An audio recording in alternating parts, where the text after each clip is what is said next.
Well, good evening, everyone, and welcome to this very special event, very special occasion. We Move Forward Together, which is a project of the Dominican Sisters of Amityville, is just delighted to have you all here and to have Sister Kathy Duffy with us this evening. I think most of you know Kathy.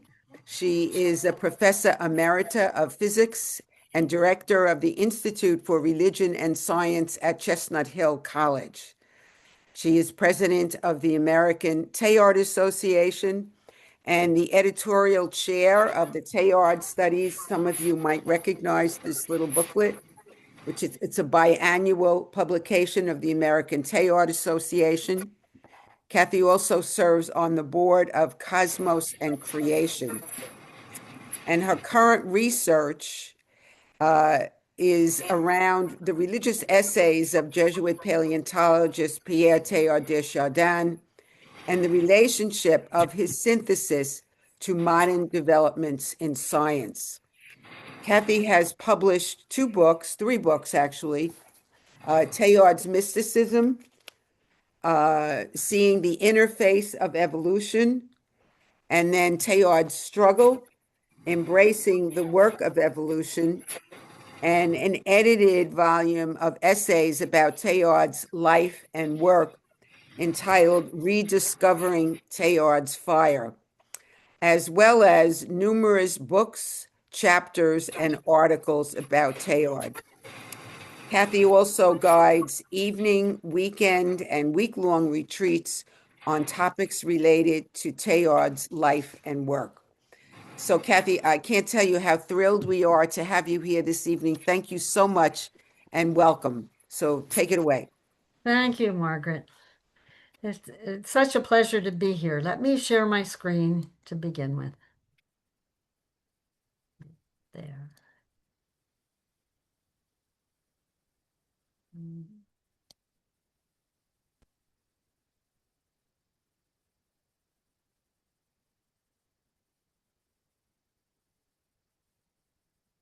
So here we are. Good.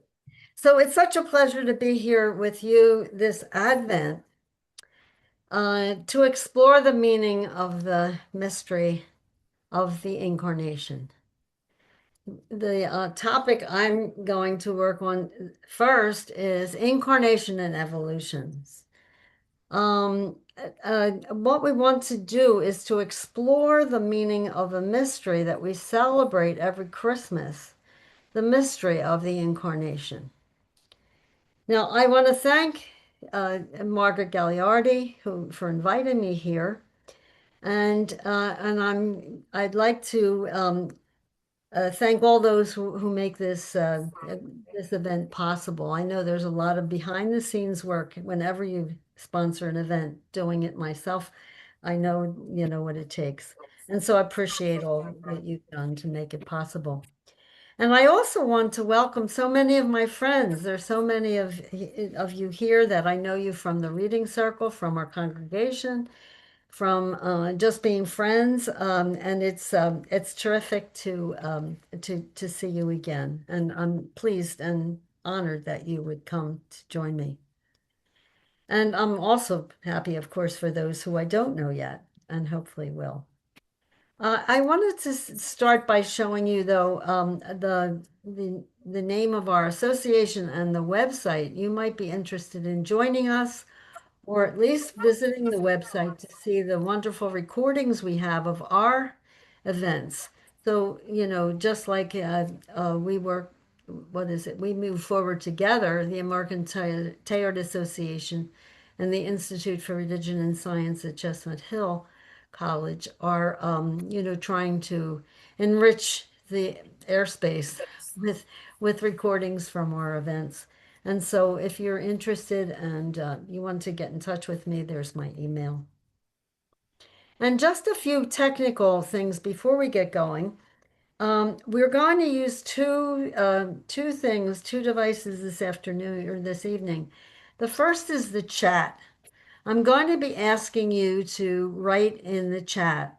So if you would look now to find it so that you'll be ready. There's a button there that says chat, right? and it's somewhere on my computer, it's down the bottom. And toward the left, it's the fourth button over, but everybody's computer is different. And then the other one you want is the reaction. I think that's the one, right? Where Mm-hmm. you can raise your hand. Now, you could raise your hand, this way if you want, if you can't find the raise your hand button. But it's better if you do use the raise the hand function because you'll end up on the first page of the screen, all these screens, and we'll be able to see each other. So we won't do that right now, but just so you know what we're doing. And you should have a copy of the handout that was sent yesterday and today. And if you don't have it, I'll have the readings on the screen so you don't have to worry too much. So I think we can begin then.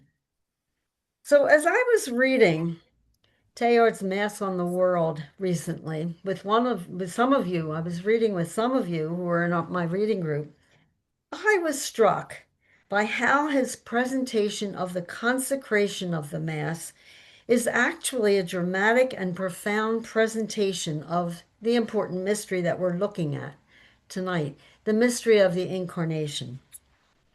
So this evening, I want to explore with you that part of the essay so we can reflect on it during Advent, during our lifetime. Probably it'll be like most of Teilhard's work, it gives and gives and gives. There's always something more in it. Mm-hmm. But then hopefully it'll help us to learn to live more deeply this mystery, especially during these days when we await the feast of Christmas. As we shall see, Teilhard's perspective on both the Incarnation and the Eucharist are cosmic, and so sometimes startling, so sometimes so different from what we were thinking. But before we begin to talk about the essay, I want to give you some background about Teilhard and his notion of evolution and incarnation.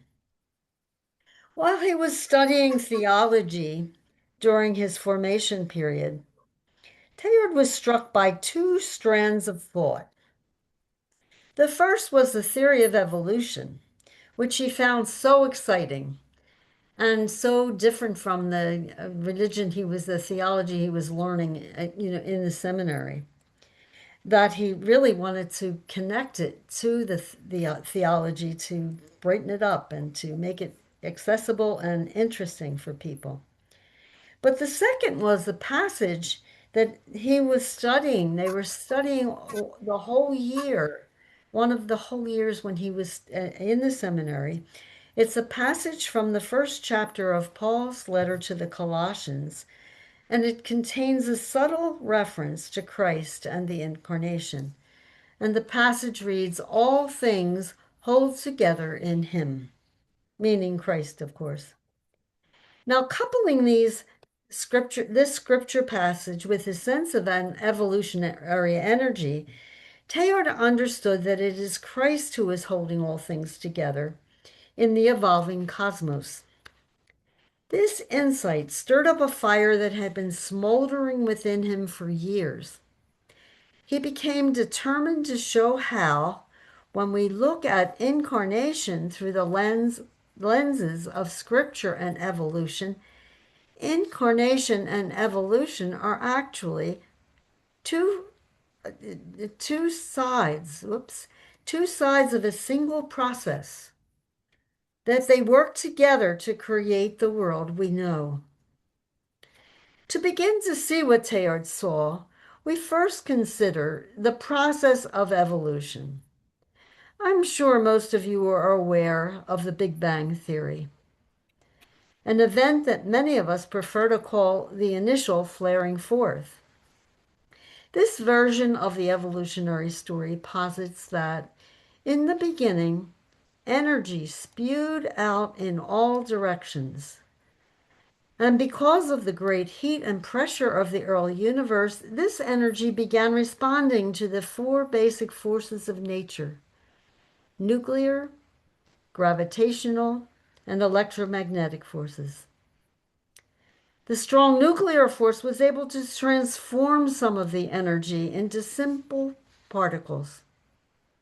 And almost immediately, these particles continued responding by joining together to form more complex matter. Simple nuclei, atoms, and molecules.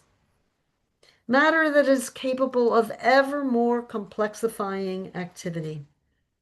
As matter continued clustering, it eventually formed galaxies and stars, stars that are now capable of continuing the fusion process.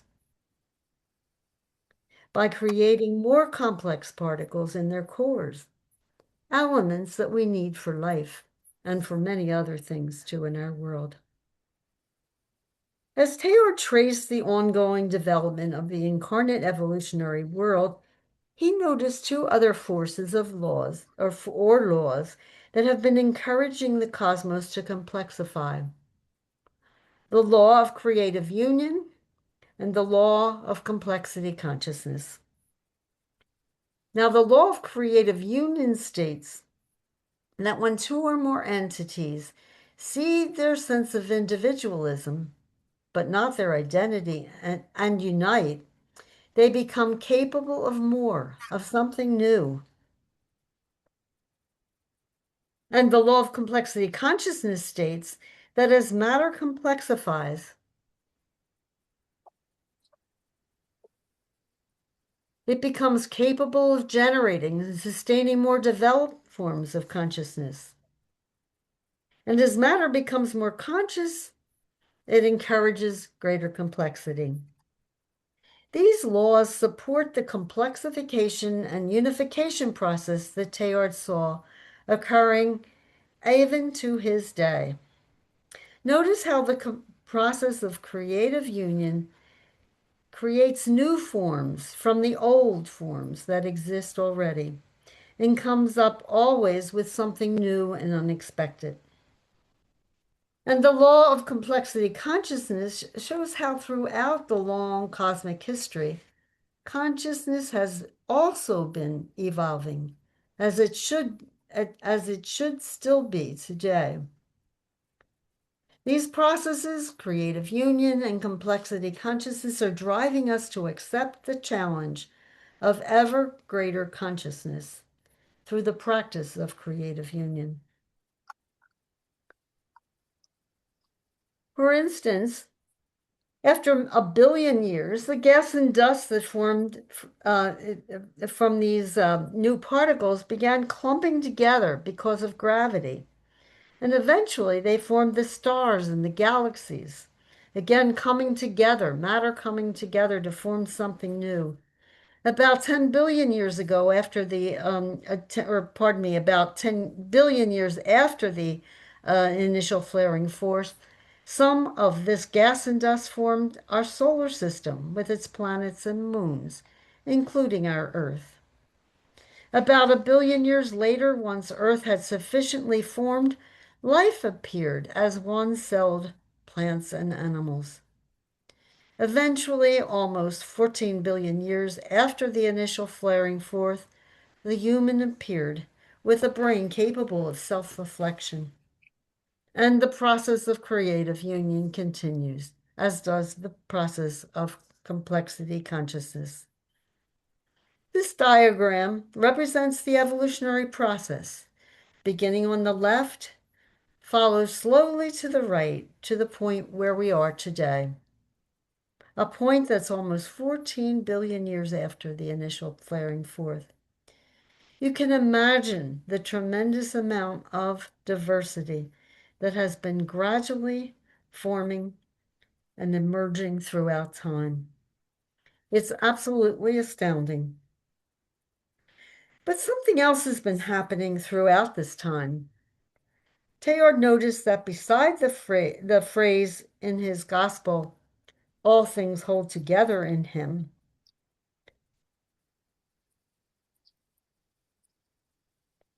in the first chapter of John's gospel, John says, "In the beginning was the Word, The Word was with God, and the Word was God.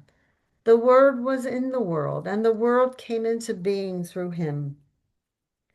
These passages indicate that initial moment, almost 14 billion years ago, Christ became embedded in matter to remain with us and to grow with us as we continue to struggle with the joys and sorrows of our evolutionary world.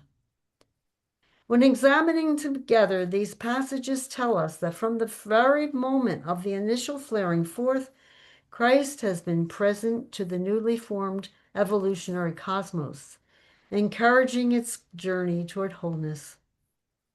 Christ is the spark that entered into the original fireball and has been stirring up its spiritual potential ever since. Incarnation, then, is more than an event. It is an ongoing, continuous process. And this has implications for the way we look at our cosmos and the matter of which we are formed. Because matter is incarnate, filled with God, matter is sacred. For Teilhard, nothing here below is profane for those who know how to see. All creation forms a cosmic web and takes on everywhere the figure and the face of Christ. And so with this background in mind, let's listen to how Teilhard, in his essay, The Mass on the World, images this amazing process that we call the Incarnation.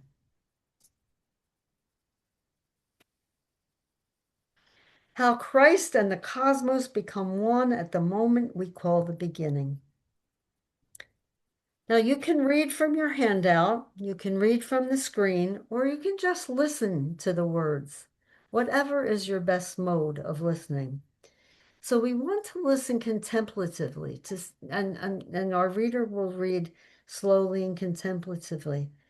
Be attentive to the passage, because after listening to the passage, I will give you a few minutes to dwell on it, and then I will ask you to write in the chat a word or a phrase from the passage that strikes you, that thrills you, or confuses you. Then someone, let's see, it's Nora Nora's going to read the chat. So she will read your words and phrases. And don't be afraid to say the same thing that someone else says, because it helps to emphasize. It means that we're one, we're thinking together, we're feeling together. And also listen attentively to the responses, because this becomes an additional way of reading the passage. And it helps us, I think, to really know what's going on in the passage if we can listen to what other people have taken from it. Finally, we'll have some time to share about the passage after we're finished, listening to the chat. I'll invite you to share a thought or a comment or a question. Be sure to keep your comments short. We have a lot of people here, and we can, if everyone is careful about that, we can have a lot of people join in the conversation. So I'd like to ask Peggy now to begin the reading of the passage from the Mass on the World. In the beginning was power, intelligent, loving, energizing. In the beginning was the Word, supremely capable of mastering and molding whatever might come into being in the world of matter. In the beginning, there were not coldness and darkness. There was fire. Far from light emerging gradually out of the womb of our darkness, it is the light, existing before all else was made, that surely and patiently eliminates our darkness. Not with sudden crash of thunderbolt shattering the mountaintops, not with earthquake or thundercap. Yet the flame lit up the whole world from within.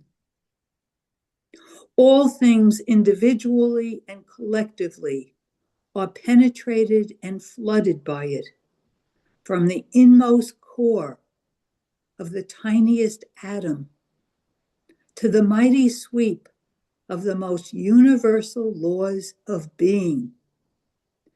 So naturally has it flooded every element, every energy, ever connecting link, that one might suppose the cosmos to have burst spontaneously into flame.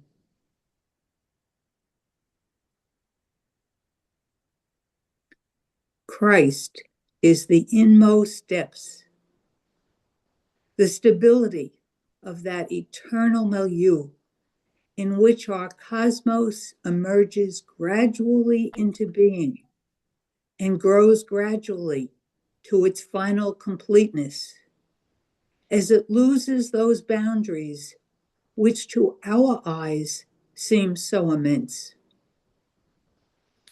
It is Christ who continually breathes a soul into the newly formed, fragile film of matter with which every day the world is freshly clothed.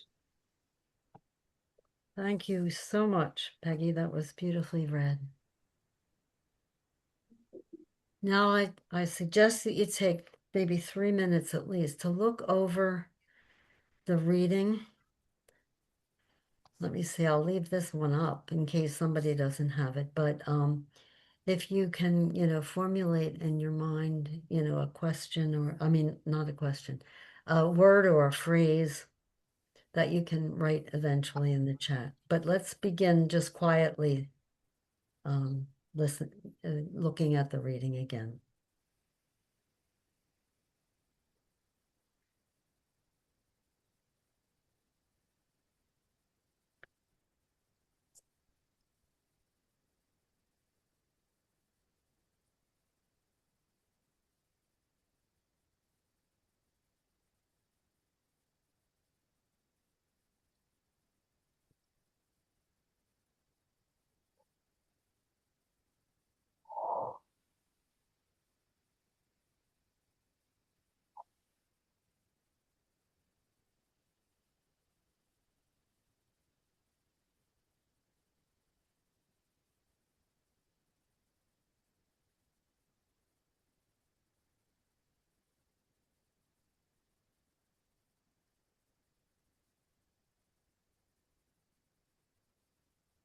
So when you're ready to do that, just write in the chat a word, simply a short phrase,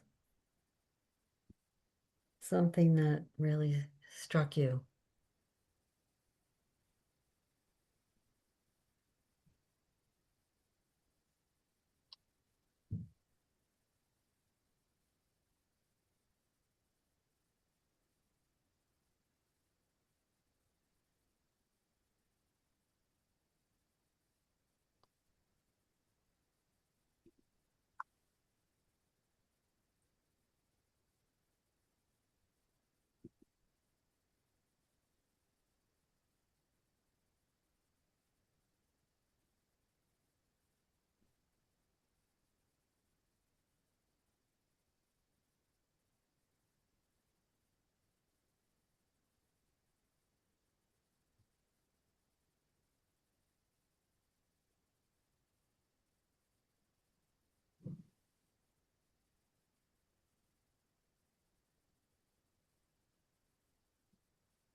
And Nora, if you would begin reading, That would be helpful. And feel free to continue to write if you still have something to write. So Nora, you're muted. Right.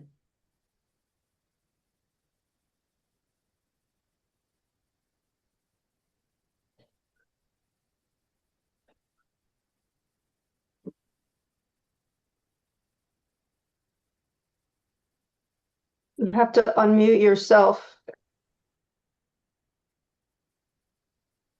There you go. Good. Light existing before all else was made. It is the light existing before all else was made, molding whatever might suddenly come into being. Light came first, not dark.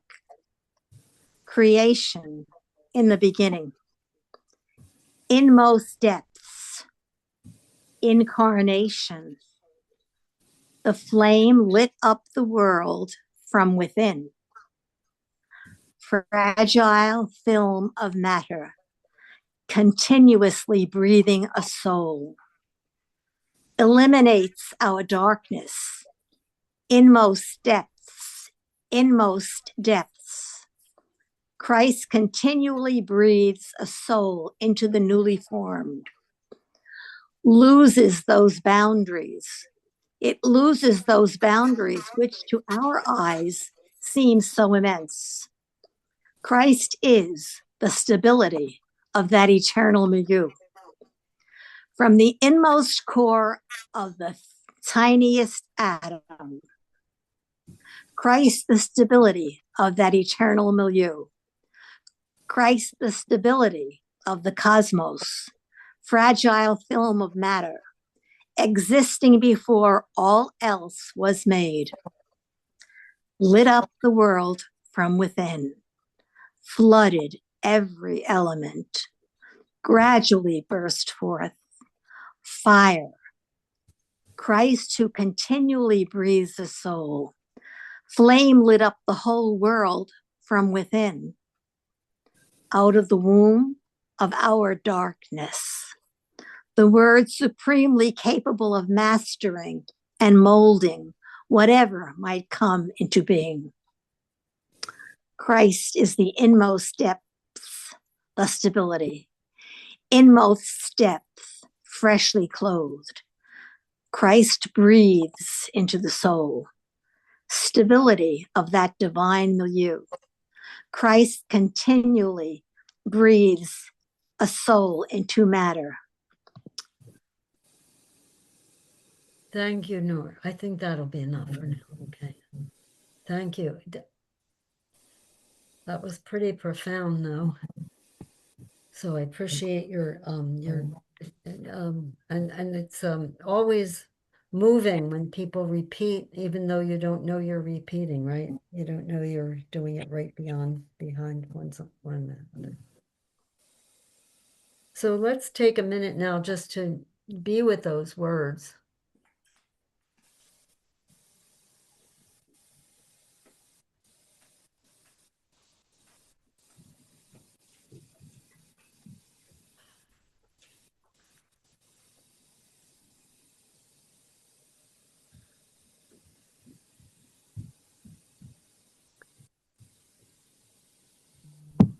I suggest if you want to make a comment about the reading, about, how it touched you, a question about something that confused you, that you raise your hand, either the raise the hand function or another function, and we can, or your regular hand, and we can spend about, 10 minutes sharing what people would like to share.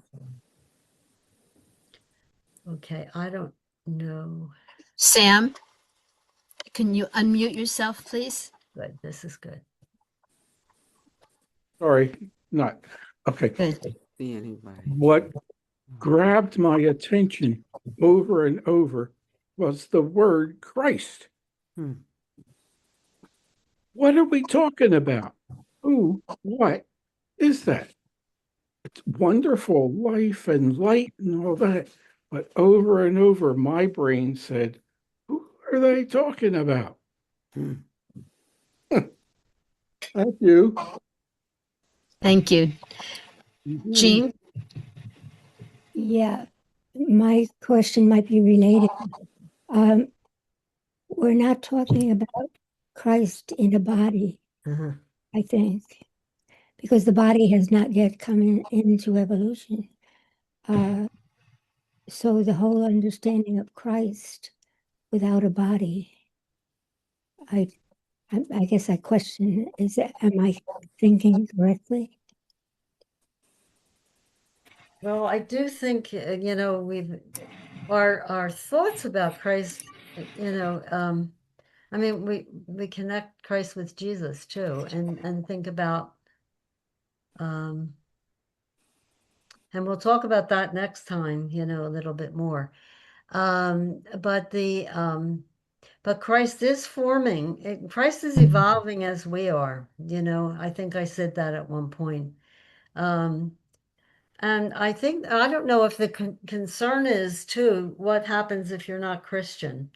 Is that, I don't know if that's Sam's concern. Is that maybe the divine is better? You know, I usually use that, but is that your concern, Sam? No, it's not. What It's is your concern then? the concern is to get a really good understanding of what the word means. We're talking about the very beginning of the world and the whole universe. Yeah. Where's he fit in? Everywhere. And Everywhere. next time we're going to talk about the cosmic Christ. You know, and the cosmic Christ exists from the beginning. If we're Catholics or Christians or Protestants, we think of Jesus as coming, you know, as the Christ, but the cosmic Christ. So, and I think, yeah, to think about a man or a woman even, you know, that's not going to work. But anyway, let's hear from Susan. I'm not sure I can satisfy you. You have to unmute, Susan. Yeah, the thing that struck me in this was the concept of Christ being the fire and energy of the world, and from the beginning. I mean, I think that's where I connect, as you were saying, the cosmic Christ, and so it fits with the evolution of in the beginning was power, or that was energy, that is fire, that is Christ, that is the essence of God coming into the world at the beginning. And so for me, the concept of fire struck me more because I just thought of the spirit, but it's the fire, the energy, you know, the fire between you and me. That's right. Yeah, yeah. So energy, for me, it's easier to think about energy, and we're going to talk about next time too. The fact that Teilhard's concept of Christ, the cosmic Christ, is energy. You know, it's a fire at the center of the cosmos that's radiating to all of us and everywhere. You know, and so that energy is present at the beginning. So yes, so I can see, and well, I don't know. You know, maybe the word Christ is a problem for some Yes, people. it But is. I think trying to understand it in a different way is helpful. Margaret. When I hear that, I hear the visible expression of the love at the center of the universe. Right. That's what I think when I hear Christ in this, especially in this context. Okay, good. Thank you. Yeah, I think that's probably the best thing. I think we're so used to thinking of Christ as a person, as a, you know, with a human body rather than as the energy. And so the fire and all these other things help us to see that. Steve, I think you were next. Steve, you're on mute. Yeah, in this context, I think Christ is all of the Trinity in Christian theology. You know, I think it's the Creator, the Redeemer, and the Spirit all in one. And then when the historical Jesus does come into reality, with his death and resurrection, he doesn't go anywhere, he goes everywhere. So it's kind of a complete circle for me, from the flaring forth all the way through the death and resurrection of Christ, that he goes everywhere again. He doesn't just go to a sky god in heaven again, he goes into everything again. Okay, good. All right, Gail? I think of Christ as has always been since the beginning, since the very first flaming. So I don't think we fully know who Christ is, because Christ too is in the process of evolution, and certainly at there was a point in terms of Jesus becoming human that was part of the evolution. But who Christ is, I don't think we can name yet, because Christ, as we are and as God is, are constantly in evolution. Well, that's true. So good. Dorothy, did you have something you want to say?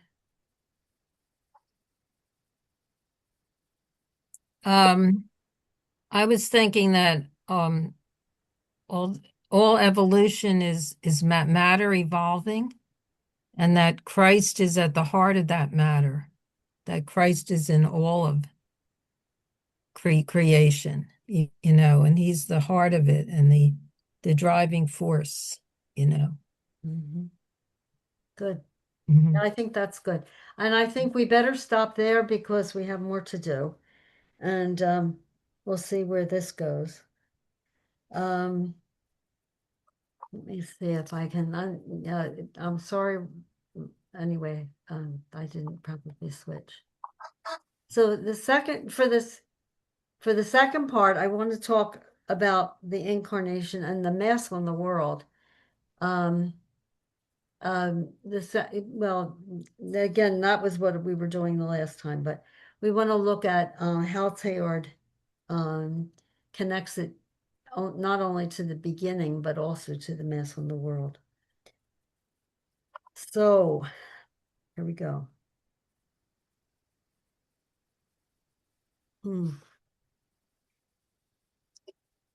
Okay, something froze here.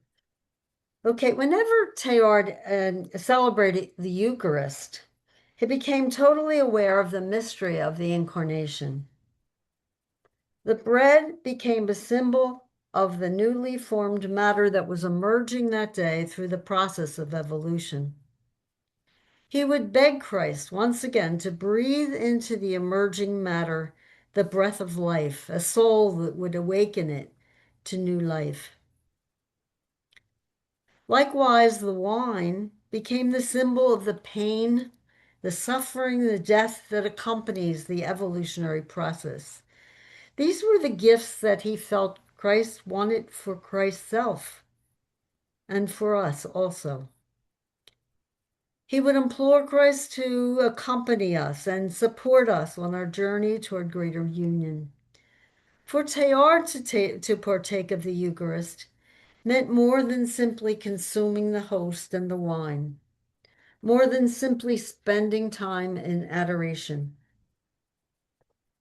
He knew that it was also necessary to consent to the communion, to nourish ourselves with the fruits of evolution for the task of building our earth, and to be present in profound ways to the sufferings of the world.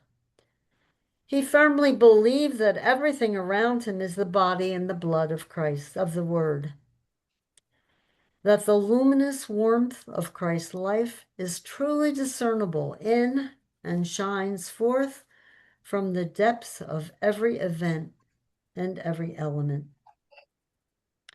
And so now we'll listen to, attentively, hopefully, to this passage from Teilhard's Mass on the World, where he envisions the incarnate Christ interacting with our world to guide us, encourage us, and to be with us at all times. And so again, after listening to the passage, I will give you a few minutes to dwell on it and then to ask you to write in the chat a word or phrase that strikes you, that thrills you or confuses you. Again, someone will read your responses. Actually, it's Nora, and I'm so grateful to you, Nora. Nora will read your responses in a contemplative mode. And after that, we'll have some time to share our impressions again.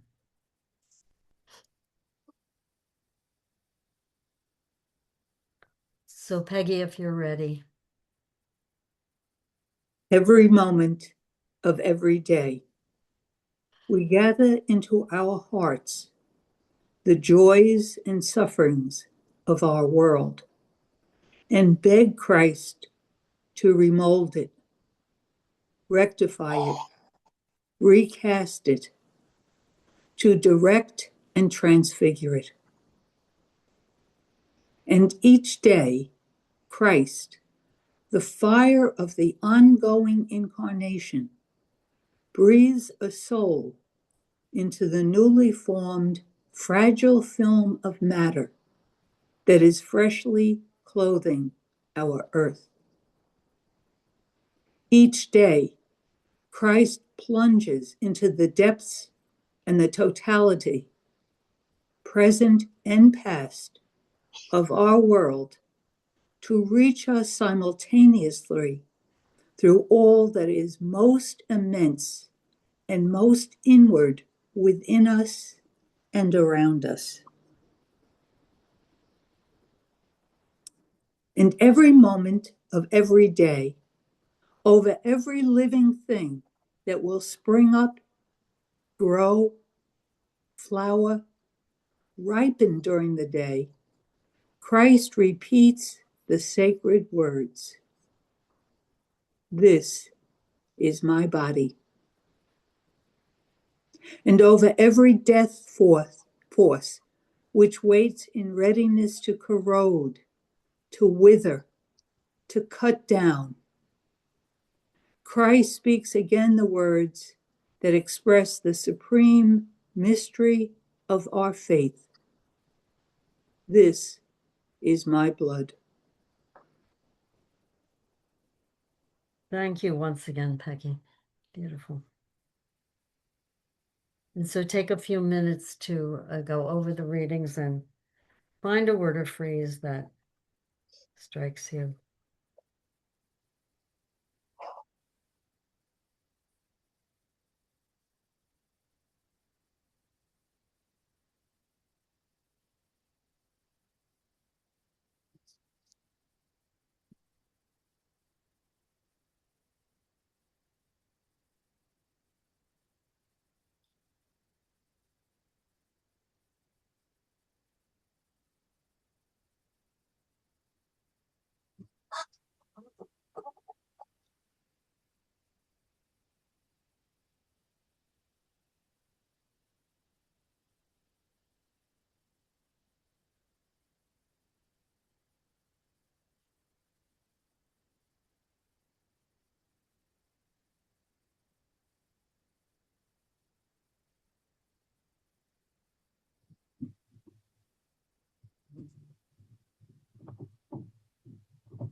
And so feel free to begin writing in the chat.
So Nora, if you're ready, you can begin reading from the chat. Christ, the fire of ongoing incarnation. Christ plunges into the depths and the totality, present and past, of our world. Supreme mystery of our faith, fire of the incarnation, Christ, sacred words, at every moment of every day. Every moment of every day, this is my body. This is my body. This is my body. This is my blood. Every moment of every day. Each day, newly formed, fragile film of matter that is freshly clothing our earth. Christ, fire of the ongoing incarnation. All matter is the original energy, the fireball of the original universe and evolution. This is my body and this is my blood. Christ, the fire of the ongoing incarnation. We gather into our hearts the joys and sufferings of the world.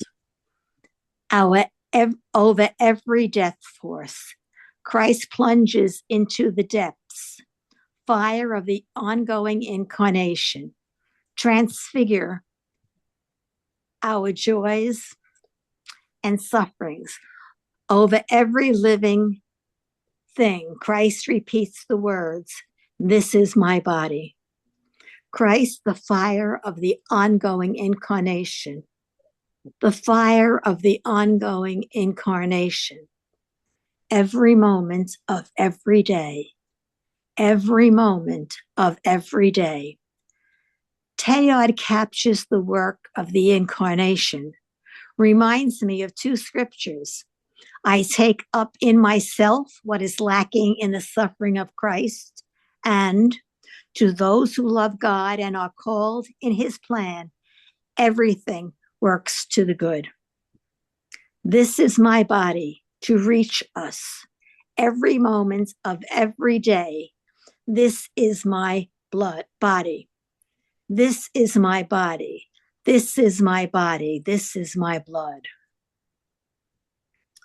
Thank you. I think that'll be enough for now. Thank you very much. And so let's just be with those words for a minute.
So again, maybe we could open to some comments.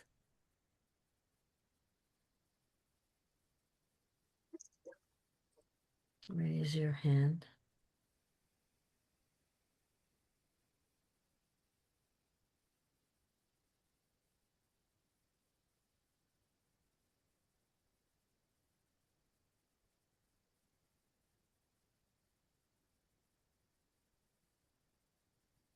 Susan? I like the expansion, body and blood into all matter in the world being the body, and all sorrows and death and trials and tribulations being the blood. It's so much more inclusive and so ultimately Teilhardian to have the whole world in his hands.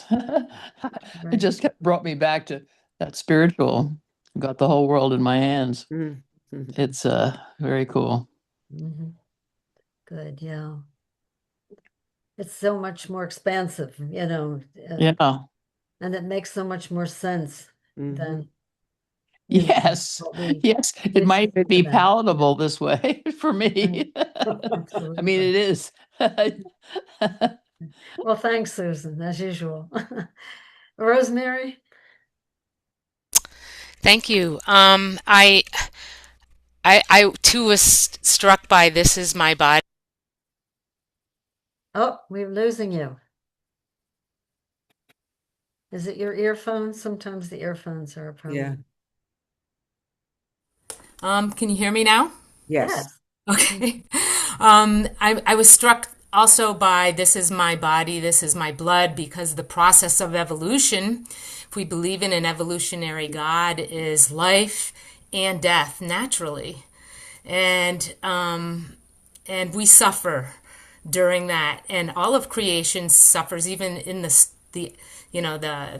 atoms formed in the stars are kind of suffering, as they undergo transition and that kind of thing. So I just found that relationship to "This Is My Body, This Is My Blood" ongoing, just striking. So thank you. Good, thank you, Rosemary. Virginia?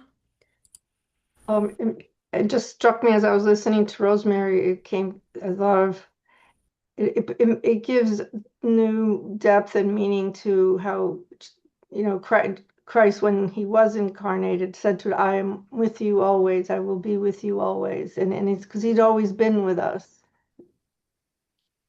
I mean, I know you're saying it's not the Christ, but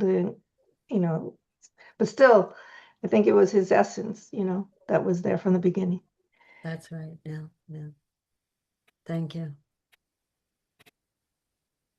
Yeah, the defined fire, I'm wondering, how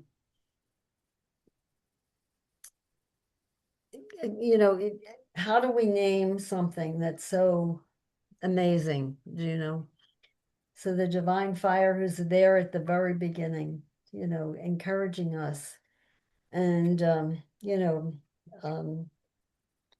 And we are, we are the containers for Christ's body, the body of God is the world. Anybody else would like to say something? Margaret, and then Dorothy would be next. The depth and beauty of it is almost defies expression. And it makes me aghast that we could do to the world what we have done to it.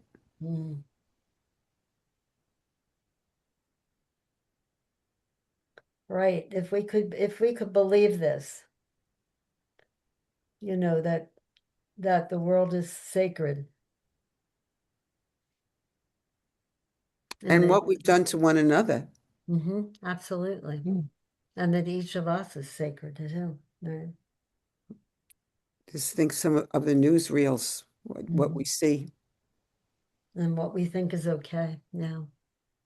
Absolutely. Dorothy, what were you thinking? I was going to say, the whole thing with the Mass on the world, I can't go to Mass anymore without thinking of the universality of the Mass and that it's the ongoing transformation of Christ's presence in everything. And I was thinking of the old morning offering I used to say in grade school. And it says, in union with the sacrifice of the Mass throughout the world, that we're in union. And they say at every moment of every day, there's a sacrifice of the Mass is being celebrated, So it just blows your mind, that Christ's presence in all of creation, and they that phrase that that every living thing this is the body of Christ, It's the presence. It's just amazing. Right. Very good. Thank you. Yeah. So Jean? Yeah, I was thinking that in the words to breathe the soul into the matter. But in Teilhard's understanding, there is no hierarchy because we always, in the old story, we always talked about that's what created the human as greater than really the soul. But here, everything has a soul. And so there is no hierarchy. And also the words at every moment of every day kept repeating, every moment of every day. So often I think we think of times when there is spirit or there's sacred, but this means that every moment is sacred, every day is sacred. It's not just times when we go to church or go to Mass. And so it really changes everything to think that way, because every time we wake up in the morning, every time we go to sleep at night, every moment of every day, everything is sacred and everything is divine. It's, as Margaret said in the beginning, it's almost that you can't use human words to really express what that means. Beautiful, Jean. Thank you.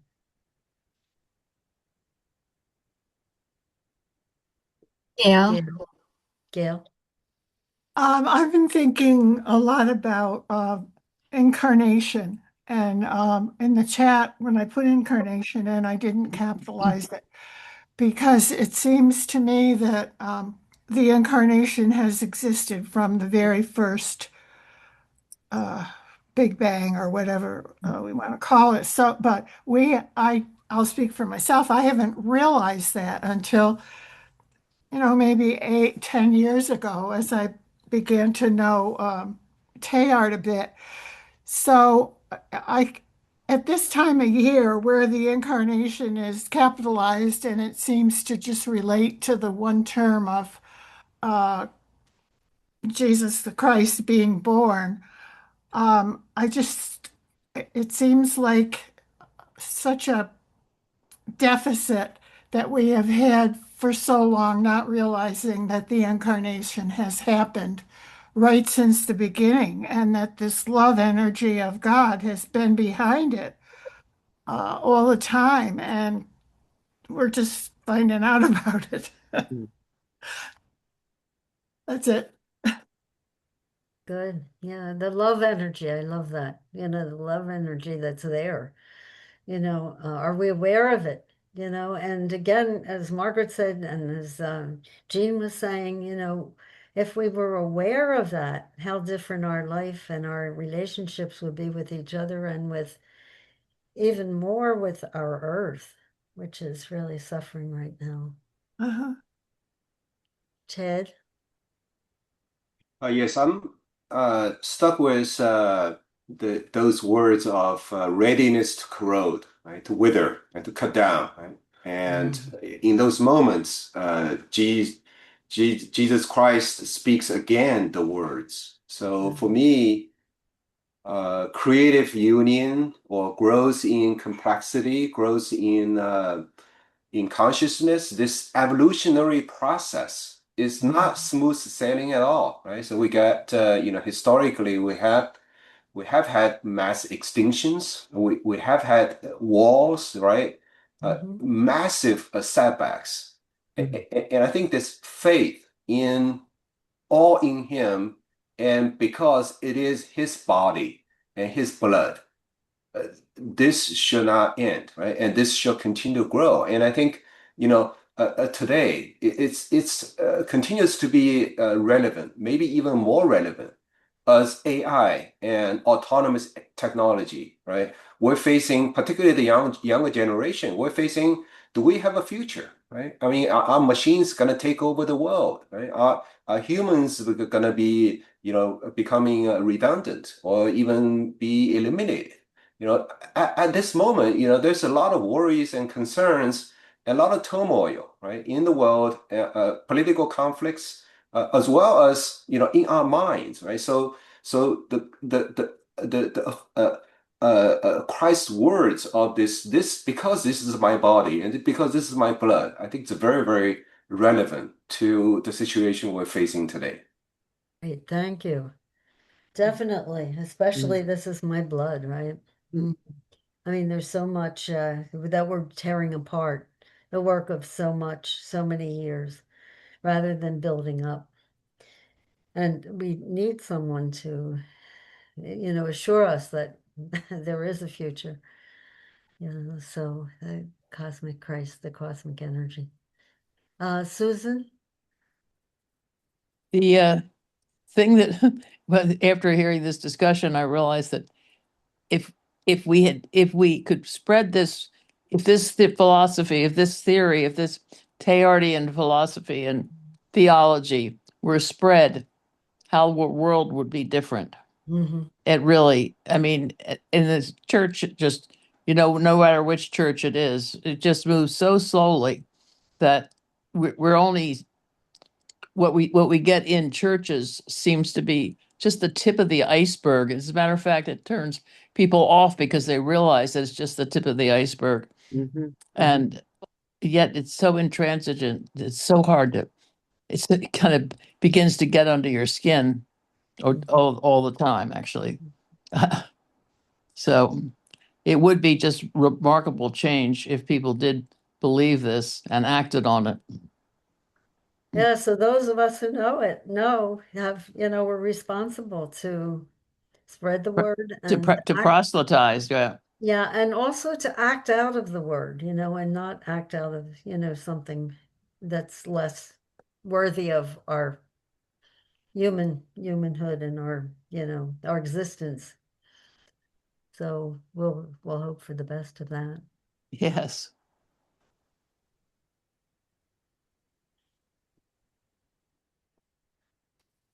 So does anyone else have anything that they would like to share before we close up?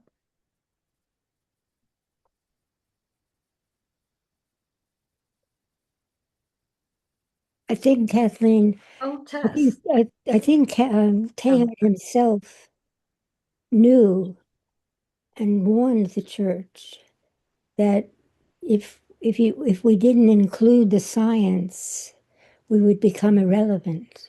Right. And so I'm encouraged by the two latest popes because I think this new story, this science, has gotten to the Vatican, and that can speed up the change. And I think Teilhard, he knew so much that unless we included the science, religion would become irrelevant. But we also have to include the religion in the science. That's Yeah. the other piece that, doesn't always happen. Yeah. That they work hand in hand. Yes, that's why. And some of us are just more religion and others are just all more science, but it's in integrating. That was Teilhard's great gift, to be able to integrate it so it does make sense. Science makes sense and religion makes sense. Yes. But not the religion that we always knew, maybe. And he does warn the church about a lot of things, not only science, but also the place of women. He is concerned about the governance and so many other things. So, yeah, so we'll hope for the best. Tess has something to say, though, please. Thank you, Kathy. And thanks for all the comments, especially what Jean had just said, how wonderful that science is magnifying our faith and our faith is magnifying science. So I think Teilhard gave us that invitation to see our faith through science. But I wanted to mention that I'm so grateful that you began the presentation with reminding us about the structures of atoms. And I read recently that light exists when looking at proton, neutron, electrons in the dark, that they actually are emitting light. And I love to think about the thread of the earliest parts of creation and that fire of God still being present in our very atomic structure. So I love the thought. I'm so grateful that you began this with that reminding us of those basic structures and how Christ is still very present in our very atomic being. And I also have been playing lately with the idea of sort of suspending time. And I'd heard recently that within the Jewish faith, there's a belief that all Jewish people were present with Moses when he received the tablets. And I just sort of loved that idea that there's this idea of suspending the reality of time as we know it. And also in the exercises, this idea that Jesus needs us to accompany him in his ministry on earth through the spiritual exercises. So I've been enjoying that sort of mystical feeling of suspending time and thinking about the sort of constancy of God throughout history and throughout time, and that we're part of it. Even though our experience is temporal, we still sort of participate in the lineage of this great faith. Wonderful. Yeah, Kairos time. Yes, exactly. Terminus. Yeah, thanks. Wonderful. Yeah, good. Okay, so I think then maybe we should end with this prayer. And this is Teilhard's prayer. But he's asking us, he's asking Christ to let us see. So again, this comes from the Mass on the World.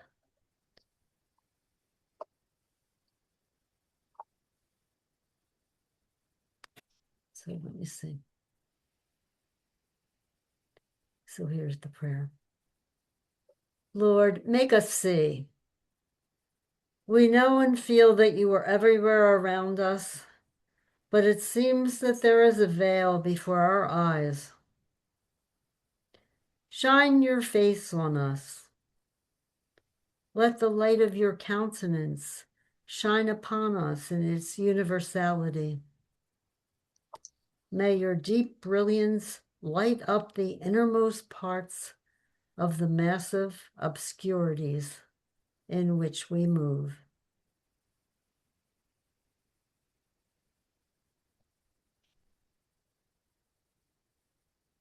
Lord, send us your Spirit, whose flaming action alone can affect the birth and achievement of the great metamorphosis which sums up all inward perfection and toward which your creation yearns. Send forth your Spirit and renew the face of our earth. And so as we close, I would like to share my hope that we will be able to see, as Teilhard urges us to see the beauty of our world and to see its inner face. And that being ever more aware of the presence of the incarnate Christ in the world of matter, we will treat our world with respect, understand how deeply, how interconnected we are,